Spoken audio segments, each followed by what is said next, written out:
Hello, my name is Dr. Christian Heim. And my name is Dr. Caroline Heim. We've got some exciting news. We'll be talking about all things relationship. All things relationship? All things relationship. That's a lot to talk about, Caroline.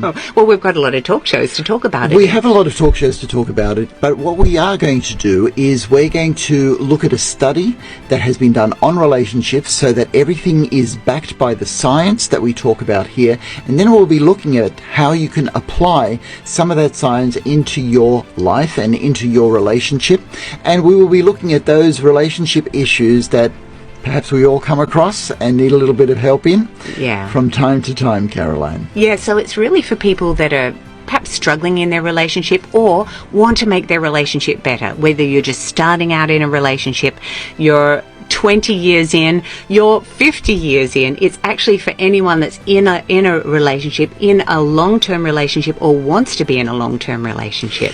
And it's not only for people who are struggling, not only for people who are looking at a relationship, but if you're in a good relationship, hey, there's nothing wrong with making a good thing better.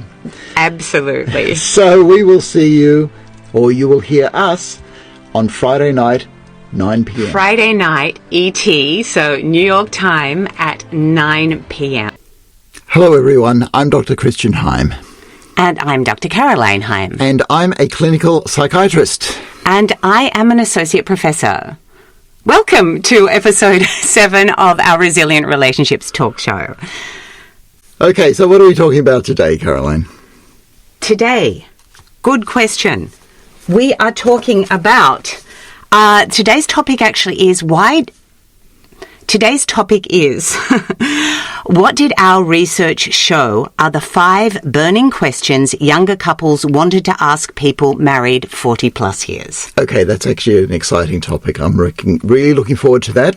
And as always, through this episode, we'll be bringing you the science, some of the stories from couples that we surveyed and interviewed, and some helpful tips along the way. Great. So the evidence today actually comes from our book and specifically our survey of 290 younger couples worldwide. And we actually asked them the question, if you could ask people married 40 plus years a question, what would it be? So we're focusing today on the questions that these younger couples asked rather than the answers, because there's a lot of lessons to be learned just in what people ask and what people actually wanted to know. Most definitely. Okay, so this survey, first of all, the context is really quite important because the importance of their context was that this was during COVID. Not that we're interested in COVID anymore, but it actually gave us an amazing opportunity because during COVID, people were brought into close relationship with each other, and COVID actually meant that there were relationships that were under pressure, that there were relationships that actually broke up, but there were relationships, a lot of relationships that discovered something deeper about each other. But what I was excited about was that COVID gave us the opportunity to put a survey together where people would actually confront their relationship. And because of that, we actually got a good response to the questions that we asked. Otherwise, people just let things slide. They do. And I guess they had time to think about their relationship more. You know, they didn't have the pressures, the external pressures of the world around them. Yeah, so we're not thankful for the COVID situation at all, but one thing that we're thankful for is it afforded us an opportunity to ask these things, and people felt pressured enough and needed to find some insight for their relationships so that we had good numbers for this survey, and we were able to deduce a few things through these things that people asked, and we have it now in our book. We do. All right. That's it. Where are we going? I think we just say that, like, the top 5 responses. The top 5 responses. Top 5 responses. Okay. So the top 5 burning questions that the younger couples wanted to ask people that were married 40 plus years. So the number 1 question was, what is your secret to staying together? Number 2 was, is the spark still there? Number 3 was, how do you stop arguing and get through hard times? Number 4 was, how do you keep your marriage fun and not boring? And number 5 was, how do you keep connected and communicate well? Okay, so Caroline, thanks for that. You've given us sort of those 5 questions sort of right off the bat, and through that, we've got some idea of what people are concerned about, what they expect from their marriages, what they hope is going to happen. So just to summarize, it's sort of like how do you keep it together at all? Yeah. Is the spark still there? So the question on the sex. We knew that question one would be there. We knew that question would be there. Well, we were hoping it would be there. We were hoping we'd be there from those younger couples, yeah. That's right. Then a question on arguing. Yes. Then, correct me if I'm wrong, it was a question on emotional connection? No, it's actually keeping the marriage fun and not boring. Keeping the marriage fun and not boring. Okay. And then the last one was the emotional connection. It was. Okay, good. That's it. That's it. Okay. So that says a lot of itself.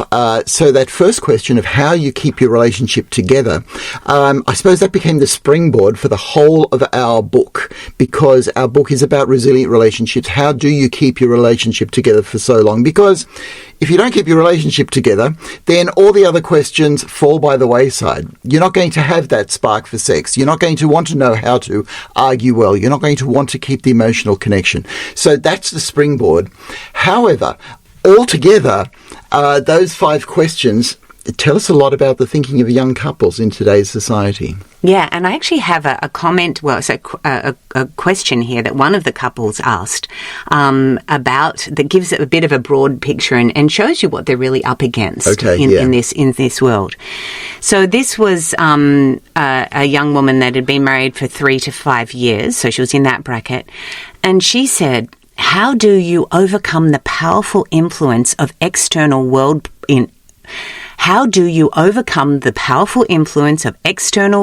issues and their effects on the internal world of your relationship?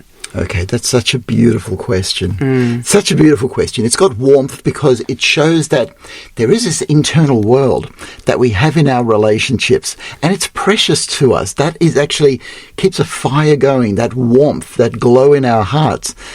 But there's an external world that's kind of impinging on it.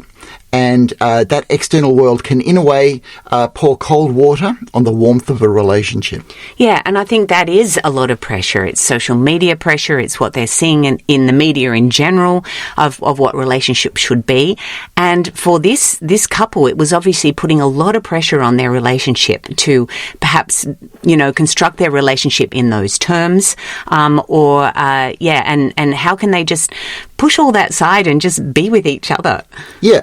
So if you look at the title of our book, Resilient Relationships, Techniques for Surviving Hyperindividualism, Social Isolation, and a Mental Health Crisis, they're the 3 things. They're the context that's impinging on a relationship, particularly hyperindividualism, where there's this idea out in society today that we've all got to live life my way, do things that I want in my career and my experiences. And how do you keep a relationship going when that is the main context? And the other context, of course, is the mental health crisis, which is difficult on all of us, and social isolation, which comes a lot from, as you mentioned, social media, where keeping glued to a screen and online is keeping us away from looking at each other in the face and communicating who we are to another person. Yeah, that's so true. I'm just looking that this comment, this participant actually went on to say, with the definition of a relationship changing so much and now being so amorphous, how do you manage your own understanding of what your relationship is? Oh, wow. Yeah, I mean, This is a deep thinker, this one, just in a survey, but clearly was really grappling and and struggling with this. And that's it. That's that external pressure that she was talking about originally too, because the definition of relationship is changing and even in her time of, her lifespan. Right. So that again brings in a broader question that I'm very interested in, because again, it goes to a core of what a relationship is. Just because there's a society that says that our definition of a relationship is changing doesn't mean that your relationship definition needs to change. So the question that I actually want to put out there is, what do you understand by a relationship? What do you, as an individual, think a relationship is, what you expect from a relationship, what you want from a relationship, what do you give to a relationship. And because those definitions are changing all around us, and we're changing from that traditional monogamy to a whole lot of other frameworks, does that really affect you?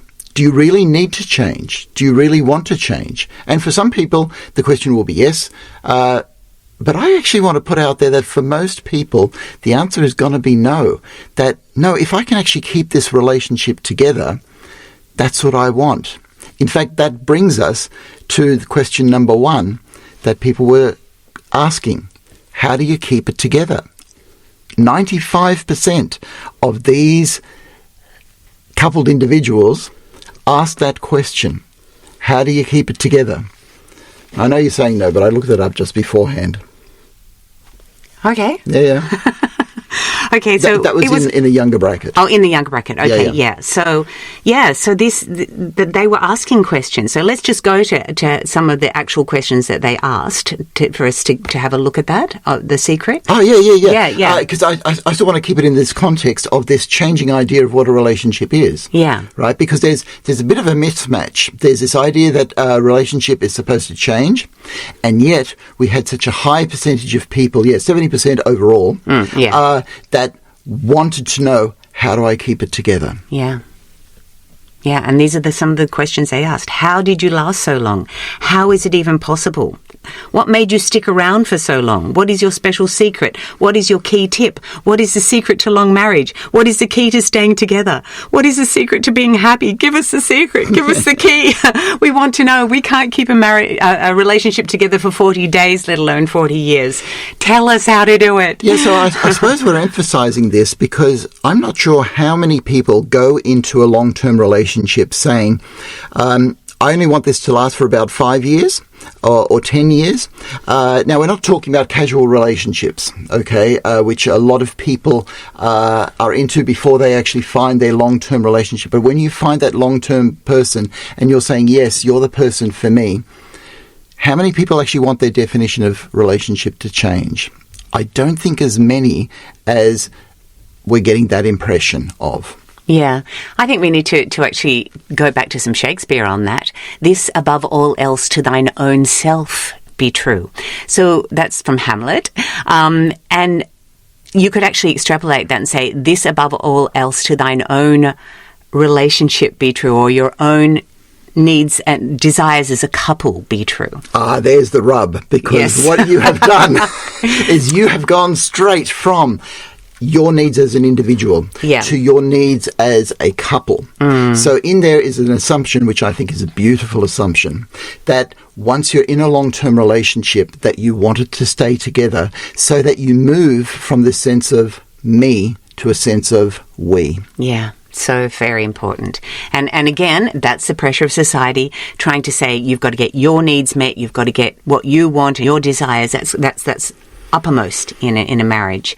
And when you're going into particularly a long-term relationship, make sure you get what you want instead of, and I think that pressure is in society at the moment. It didn't used to be there, but it certainly is there. Okay. Your needs. It is a very, very strong pressure, and particularly young people that I see in my office, they not only respond to this pressure, but they actually have this pressure. So I want to argue against what I've been saying up until now. So up until now, I've been saying, look, be true to yourself. Make sure that you have the values that you want, and make sure that you follow through with the definition of a relationship that you actually want.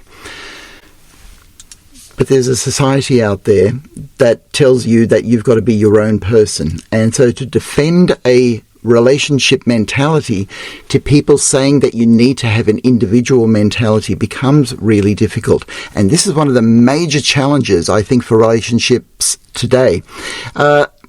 Even a decade and a half ago, society itself was supporting relationships more. Whereas now there's like this tendency to, what are you doing in a relationship? You've got to move on. You've got to sort of do something for yourself and leave the relationship behind. And so that pressure is becoming more and more. And that's one of the pressures of hyper-individualism, making sure that you write a self-chosen and self-informed self-story. That's one of our definitions in our book, isn't it? That Yeah, something like that. Self-story that you're actually creating. And then, therefore, a together story with your partner. Well, yeah, and again, you've moved from a self-story to a together story, which again is a assumption that I like, but that's the actual pressure. Because once you start off with somebody new, how do you know that they've got that value? That value of wanting to go from me to we. And these are the things that become so important to talk about before you make that final commitment to say, are we on the same page, so that we can move towards a together written, together life story. I like that. Okay. Should we have a look at number 2 now? Yeah, I think we should, because basically everything that we talk about is based on that question 1. Yes, that's right. But all the other 4 points are, really. Is that what you're saying? So they all are. That's the premise. If you don't keep a relationship together, then all these other questions that we're going to talk about almost become superfluous. And this is what people actually expect of relationships.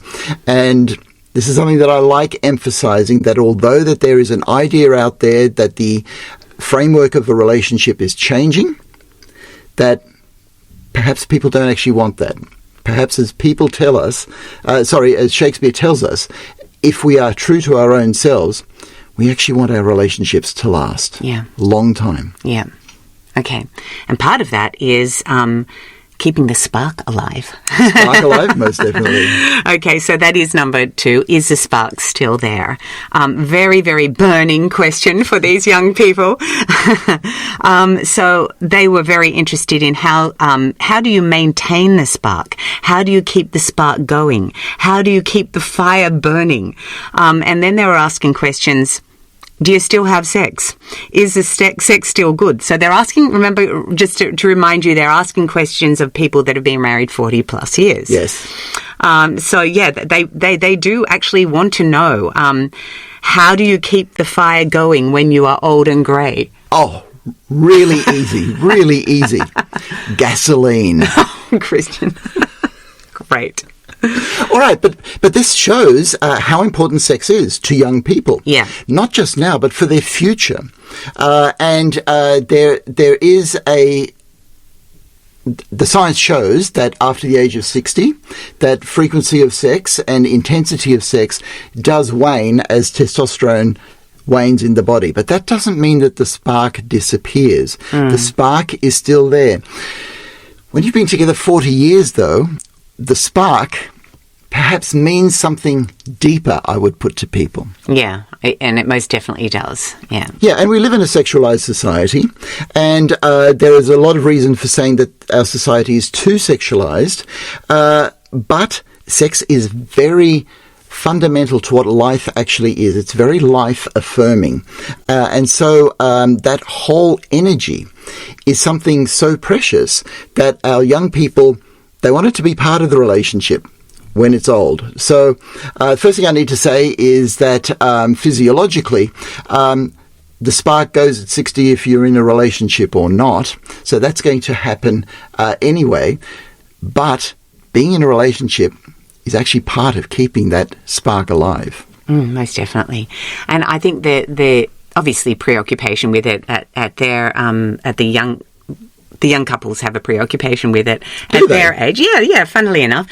We did actually ask them the question how satisfying, if they had a satisfying or dissatisfying sex life, and 68% said they had a very satisfying sex life, and only 11% had a dissatisfying sex life. Okay, so this is the younger couples that are together, that are just sort of starting out on their journey together. Yeah, well, that's good to hear. It is. It's great to hear. So obviously this is going to be, is the spark still there? But this idea that how do you keep the fire going when you're old and grey? That they even asked about the life after 60, basically. How do you still have an active sex life after 60? Okay, so one thing that I want to say is that if people are in their 20s and their 30s and they want an active sex life in their 60s and their 70s, there's much more chance that they're going to have it. because you start embedding what sex means and how sexual expression is in your relationship early in your relationship so that that can carry through. Or if you're finding problems in that area, then you're able to make adjustments along the way. Okay. What else do we want to talk about? What else do we want to talk about sex? Just that it is important and that the studies show that being in a relationship means that you have more and better quality sex, and that the spark is often talked about in terms of illicit sex. So in being attracted to people that are not your partner, that kind of makes things exciting. But actually, when you're in relationship with one person and you explore that person, and I don't mean physically, but I mean actually emotionally and mentally, you actually uncover more areas in that person so that the spark becomes more than just physical. It becomes emotional, mental, and for some people, even spiritual. That's exactly what happens. Yeah. So some of the younger couples were already starting to think in those terms. Some of the questions were, how do you keep the affection alive and the romance alive? And do you still get the butterflies in your stomach when they walk in the room and things like that? So they weren't all just talking about sex. They were interested in the romance. They were interested in affection too. And intimacy in its many forms. Yeah, intimacy in its many forms. So there is physical intimacy, there is emotional intimacy, and even mental and spiritual intimacy, which all get explored in the context of a relationship because you have the opportunity to go deeper. It takes years for some people to get to know their own sexuality. And so that gets explored within the framework of a marriage or a long-term relationship. And then to explore emotional, mental, and spiritual intimacy and have that all expressed in that act of lovemaking, that actually takes a whole lot of time and takes a whole lot of practice. And practice can be fun. Sure can. Yeah. Now, did you want to talk about the disgust response at all? The disgust response? Yeah, okay, so you were talking about that a bit earlier when we were preparing for this. Okay, so just to put that into context, it's actually quite normal for children to get a disgust response at thinking about their parents having sex. Because when we're adolescents and young adults, sex seems to be something very physical and devoid of the marriage or love or the family context. Whereas the further you get into a long-term relationship, the more you actually entwine that idea of sex into your love journey. So in society, the way that I see it anyway, is we have this very strange separation of sex and love. And there is a separation because there are, you can get out there and enjoy sex physically only without the love. But when you combine it with the love, it becomes deeper, more satisfying, and it opens a whole new world that only gets discovered, I believe, in the context... it only gets discovered, as the science tells us, in a long-term relationship. It just goes deeper then. It can go deeper, yes. Yeah, it can go deeper. Yes. Yeah, absolutely. Yeah. Everyone has different experiences. Yeah. Okay, great. Well, I think we'll move on to the next question, have a look at some of their interesting questions about this one. So this one, number 3 of the questions that they asked, had questions that they had for people that were married 40 plus years, the young couples, was how do you stop arguing and get through hard times? So they're arguing, they're new in their relationship, and also, that's part of getting through hard times, getting through adversity. So arguing is coupled with adversity there. So they're saying things like, how do you keep from fighting all the time? Because arguing is called fighting a lot in the United States. Yeah. So these are couples, by the way, from about 24 different countries all over the world. How many times did you almost divorce, and how did you come back together stronger after arguing? So this is about hard times. Do the arguments over small petty issues ever really go away? Yeah. So they're the kind of questions. there's how do you resolve arguments? How do you let go of hurt? How do you handle the extreme differences when you have arguments? There's everything. There's every question under the sun on arguing. Yeah. So elsewhere we talk about arguing, and we'll have some podcasts just on arguing because it's just such a fun topic, arguing, isn't it? It's great. I love it.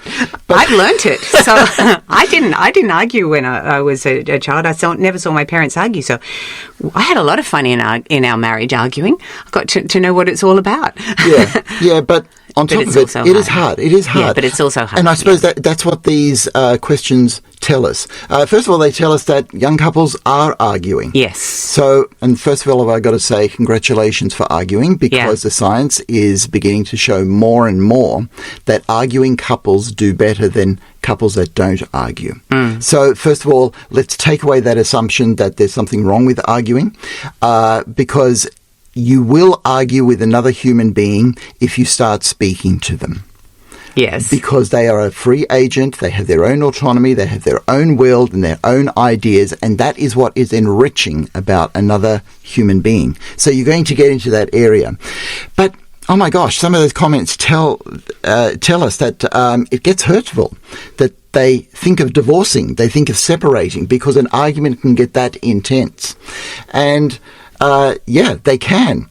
And so asking this question also tells us that they don't want to break up over an argument. They want to have those techniques to be able to come back together and leave it alone. Yes, they do want the techniques. And interestingly, one of the questions that we also asked in the survey was, have you come up with any ideas about how to deal with arguing and stress in your relationship? Yeah. And I just want to share one story from 2 registered nurses. So I'll read it out. As 2 registered nurses, the stress and anxiety we both feel can easily wear away at our new marriage. We prioritise our marriage and we sit down and talk through our feelings before and after work. We want to make sure we don't project our stress, anxiety and frustration on our partner, but acknowledge each other's feelings. It allows us to be understanding of each other when one might be kind of short-worded, moody or angry, or withdrawn even for a short period of time. So we notice each other's feelings, but the most important thing is so that we don't argue, we sit down and talk about our feelings once a week. Oh, that's an amazing story. First of all, for its candor in being able to say that arguing is a problem in our relationship, but they've already given us some solutions there, which is just wonderful. Sitting down and talking about their relationship once a week, listening to each other. Listening is amazing, because one of the most amazing experiences that we can have as a human being is to be fully heard, and to have a love partner close to you who actually will listen to you, and perhaps not even interrupt until you've said all of your piece, so that they fully understand you. That is an amazing feeling, and it deepens the relationship. Now, there's going to come the time when they say, well, I don't agree with this and I don't like that, and you're going to have to listen to them. But if you can get to that point where together you are both able to listen to each other and come to deeper, that's going to be an important word, a deeper understanding and a deeper relationship, then you will feel that even the arguing is worthwhile. Yeah. I mean, it is really hard when you're first in the marriage, and there's a lot of heat that gets built up, and you've got to get it out. You've got to have, open that pressure valve and let it out at times. But I like the idea that they're starting to get to know each other, these registered nurses. They know, they're starting to know each other's strengths and weaknesses, and that it's not always great to escalate straight away to an argument. So they've worked out a way, which is, I guess, that pressure valve, to just opening that up, to just say, okay, let's just let a bit of the steam out once a week just by talking, and then maybe it won't escalate into a huge argument. Yes. So an argument, in a sense, is a conversation with a lot of emotion behind it. And the passion that people have in an argument is reflective of how much they care, not only about themselves, but care about being heard by somebody else. It is actually very important that their love partner gets them and gets to understand them and know them and validate them and accept them. Very important. All right, there was a comment there about arguing about petty things too. Yes. Now, that that actually says that younger couples will argue about petty things, and that kind of makes sense because a relationship is an amazingly complex universe unto itself, and it's like you've got to explore every little thing, and just the logistics of living together or doing life together means that you're going to come across a whole lot of little things that you do differently, and that's what they're doing. But engage in that process to drive the relationship along. Yeah, all those little things, those little niggling things. And hey, they don't always change over time, I'm telling you. That all the niggly things can still be there after many years, but, you know, it's how you manage them. What? I still have some little niggling things after all these years? Oh, yes. As do I. Yeah. Okay, so let's go on to the next one, which is the next question the younger couples had for older couples, which is, how do you keep your marriage fun and not boring? Now, this was not a surprising question either, like number 2. So how do you keep the fun alive? Fun is such a value for people that are just starting out, isn't it? Oh, it's part of our society, and I've got to say it's a good part of our society. Part of hyper-individualism is fulfilling that sense of pleasure, want, and just fun. And to see, let's say, our children who are married at the moment, you know, have their fun, okay, is just wonderful. And so there's lots of laughter, there's lots of pleasure, there's a lot of contentment, and a lot of just hanging out together in that sense of it just feels good to be together. Yeah. And that is part of today's society. And thank goodness that we are so prosperous, because it means that so many of us are able to experience so much fun in life. Yeah. But this is a very interesting response, because it's not just how do you keep your marriage fun, but it's how do you keep your marriage fun and not boring.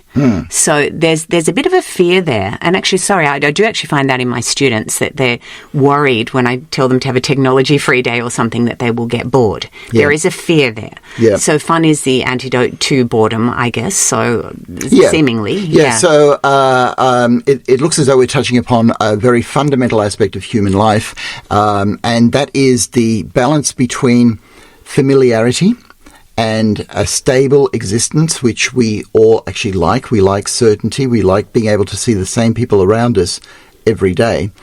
And variety, doing something new. For our holidays, for example, we may go to see a new city or a new country or do something different, and that becomes fun. And so in a sexual sense, people think that having somebody new is going to be exciting, whereas to be with the same person is boring.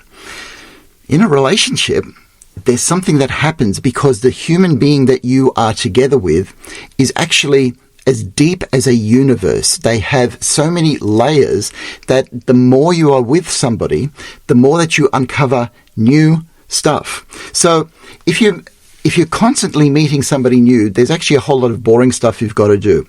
Oh, so true. Hello, what's your name? Where do you live? Yeah, what do you do? What do you think about this? And it's all the same, and getting to know new people can be quite boring and tedious, quite frankly. Yes, I totally agree. It's so wonderful to be known by someone and not have to go through all of those ridiculous preliminaries. Yeah, whereas when you've got a good friend that you've known for years and years, you pick up where you are and you go deeper. So if you have a love partner that you've been together with for decades, you actually pick up at a deeper level every day. Now, this is idealistic, that this is assuming that the relationship is functioning well. Yes. And people do get estranged from each other and start living lonely lives, but they can come back together and say, hey, I've missed out on you. Since we had kids, I've become distant from you. And then you just get onto that process of getting to know them again. What have you experienced about the kids? Here's been my experience. Here's what I've been thinking about. And then you just hop back on the track of having a deep relationship again, and you start to discover new things. That's the amazing thing about a long-term relationship. It's new every day. You're starting to give some very interesting tips that do answer these questions, because I want to share some more of the questions about the boring side of relationships that the young couples were worried about. How do you keep it interesting after being with someone that long and that person basically knowing everything about you? how do you keep from getting bored in like year 30? And year 30, that was a hard year. Oh, yeah, I tell you, I remember that one. Totally bored out of my mind. Don't you get tired of being with the same person day in and day out for that long? So there is this idea of having to have freshness, keeping it interesting, keeping it alive, that they keep thinking that you need to infuse your relationship with, and they're very, very concerned about this. Yes. And so what I'm going to do is I'm going to go into the brain to answer some of this, because it was decades and decades ago that science used to think that once you grew up as an adult, your brain was fixed like a computer, and that's what your brain was going to be. And it would just think about each different situation in the same way. We now know that that's wrong, that every day your brain is actually different.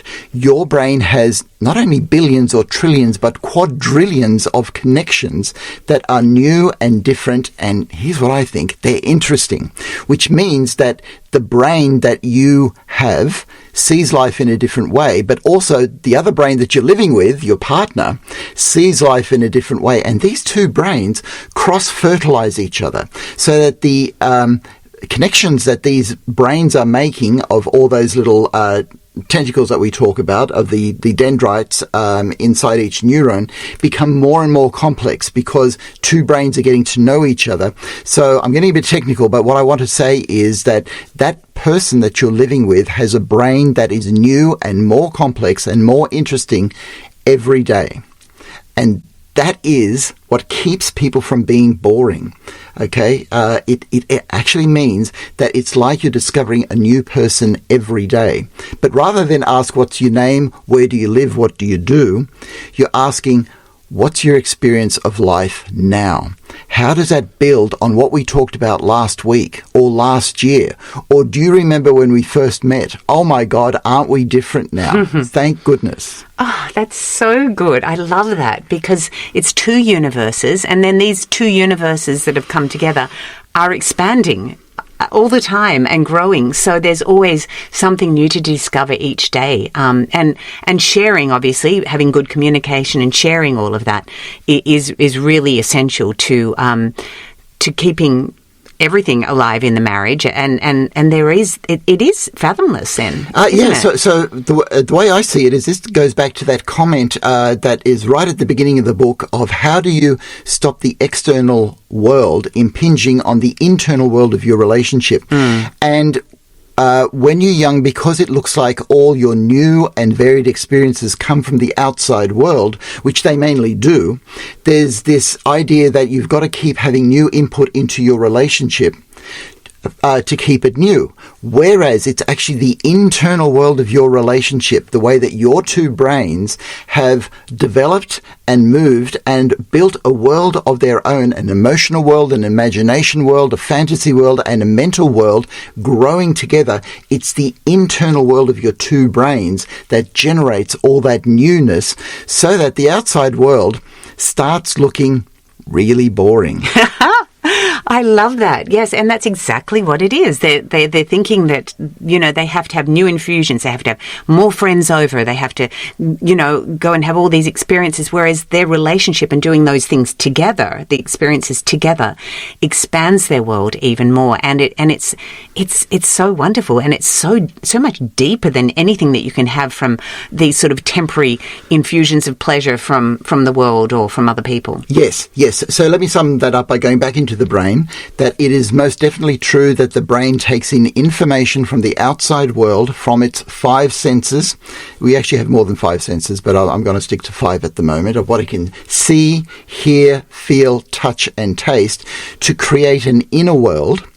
And it renews that information from the outside all the time. But when you're in a relationship, that inner world becomes much more important, because even just through making eye contact, your brain is communicating with another brain to create a deeper inner world, so that the things that you imagine together, so that the things that you talk about together, so that the things that you experience together, that you experience with nobody else, makes up more of that inner world. So that, and this is what makes things like lovemaking deeper, because you're actually not accessing just somebody's body, which is what happens when you're having sex with somebody that you meet who is new, but you're accessing their brain and their mind and all that they are as you grow deeper together. Oh, I love that. And of course, that is of course then a deeper pleasure than the temporary pleasure that you can get from things in the world. Yes, because all we ever have is now. And with two people, the brain now has grown more than it was yesterday or a year ago, which means that in a couple of months, a couple of weeks, a couple of years, the brains are going to grow, and they grow together to create a more interesting world. Now again, I do know that I speak idealistically sometimes, but this is when a relationship is working together well. Even when a relationship is not working well, when two people reconcile and say, no, we're back on track, it changes the meaning of the past, so that two brains say, okay, so we had problems, but it got us to a point where we moved back together. So all of a sudden, the meaning of that past becomes vital to creating a shared future.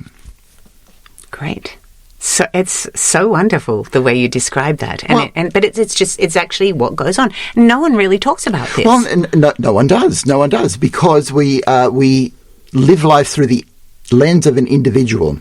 But the science is showing us that there are huge portions of our brain that are dedicated to other people.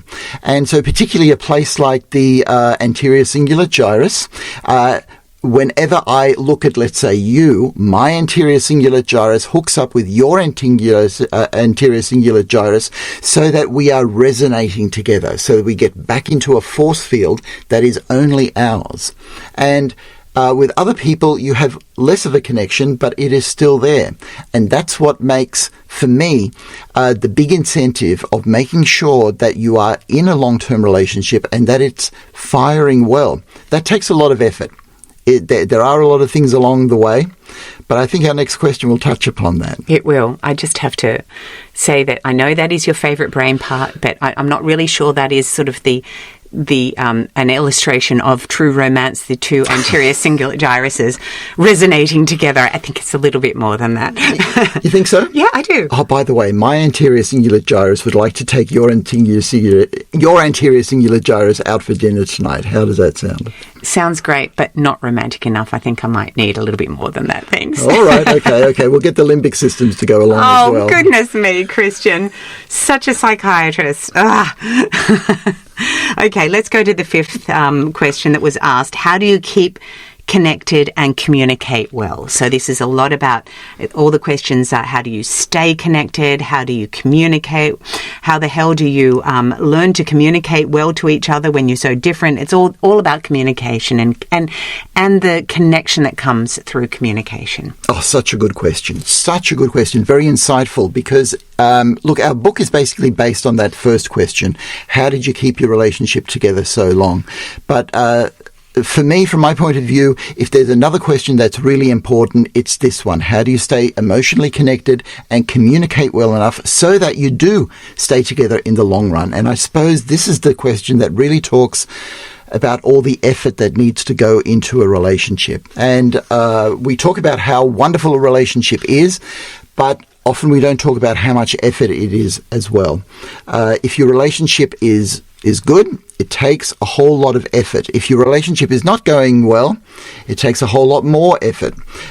So being as lazy as I am, I encourage people to go for a good relationship because it's a whole lot less work.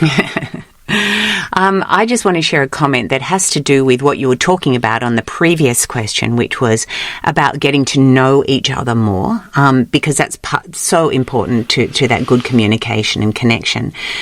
This is a couple that had been together for only around for about 15 years. Actually, this is ones that have been together a bit longer. Together. Yeah. This is a really insightful comment. They said, when we're unsure within the relationship, we become brittle and cautious. We're happier when we're a little rougher in communication with each other, making fun, being demanding, saying no, trying to be polite. Because we have friction, only drains the play from our relationship and makes everything more strained. So we've learned to be rougher with each other when we communicate, and that adds more fun to our relationship. Oh, that's such a good, insightful comment. It really is. And it also brought in the idea of play. Yeah. And I just love that, the sense of play that's in a relationship, because in a way, your relationship is an arena, a playground, a sandpit if you want, where you can actually be yourself and play a little bit. And if you feel that freedom, it may take effort in building a sandcastle, but the fun is still there. I also like the idea that they've obviously thought that there is one way that you should communicate. You should be polite to each other. You should do things this right way. There's this right way of communicating to, be respectful to the other, or maybe from their own childhood modelling from their parents. I'm not sure.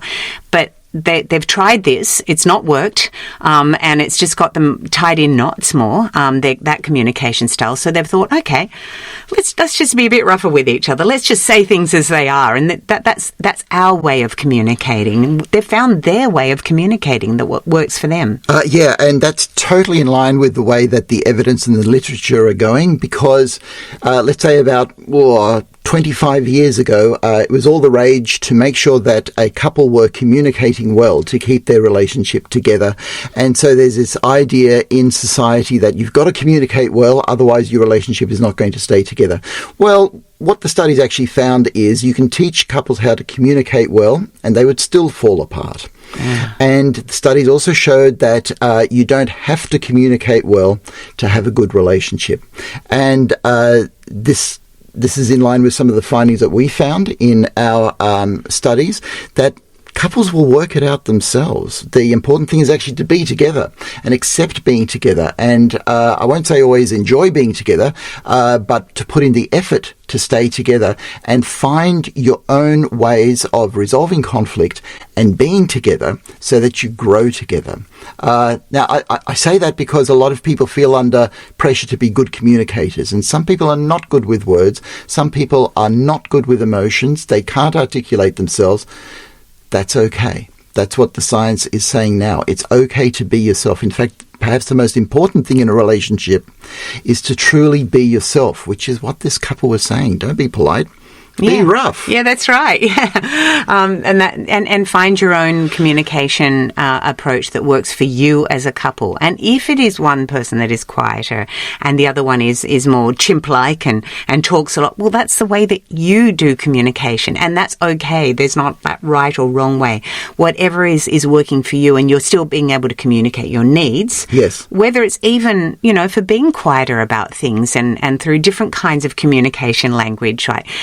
Writing little notes or there's lots of different communication languages, and there's body language, there's touch, there's so many more communication languages to keep the couple connected. Yeah, so there's one thing that we like to share, that the love is in the trying. Because when you hear podcasts like this or you read the books, and people like us will say, oh, this is what works. And then you go, damn, I can't do that. I can't articulate my needs very well, or I don't say what I mean all the time, or I can't be romantic. And so there's this pressure to be a certain way. The thing is that if you can try to fulfill your partner's needs, the love is in the trying. If your partner is able to say to you, this is what I need from you, okay, I need you to shut up occasionally, I need you to just not fill the whole air with words all the time.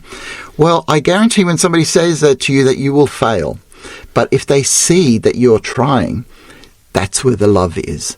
Thank you for trying. And so to appreciate one another where you're trying to just be the person that the other person wants you to be, knowing that you're going to fail, that's what shows love. Sometimes the love is in the failing too. Oh, that's fantastic. Because you've at least tried. Yeah. You've gone and said, I'm going I'm going to try and love you in the way that you need to be loved, or I'm going to try and communicate more, or I'm going to try and, and not force you to communicate so much. Yes. Sometimes even that. Yes. Yeah. There's this pushing from one partner to say, you're not communicating, and just letting them be. Yeah, which harks back to another question that one of the younger couples asked. How do you make sure that petty little things don't come up all the time? Well, they do. They do. Okay? Yeah. They do. They're going to. They're going to, because we each have a personality, which means that we all do life in a certain way. We have mannerisms, perhaps from our cultural background, perhaps from our family, perhaps from our prior experiences, and it shapes the way we do things, and sometimes it's even annoying for our partner. And try as you may, you'll find it very difficult to change. So the love is in the trying. Look, I'm trying to get it right.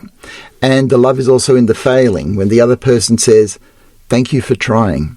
I don't actually expect you to succeed. Yeah. It'd be nice, but I don't expect it. And also for the younger couples, in the failing, you're showing your vulnerability, aren't you? Oh, and, yeah. And that's not often easy, because you've come in from a dating situation where you've put on certain fronts and masks, but little by little, that vulnerability is what's actually going to bind you together closer. Well, the vulnerability does bind you closer together. That's so well said. And also that feeling that somebody's going to take the risk of being vulnerable in front of you.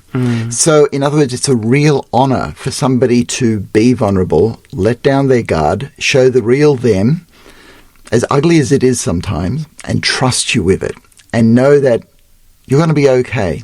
And you're going to affirm who they are and encourage and accept who they are, even when they fall down. And guess what? Maybe even put out a hand to say, come on, I'll just help you up again. Oh, that's lovely.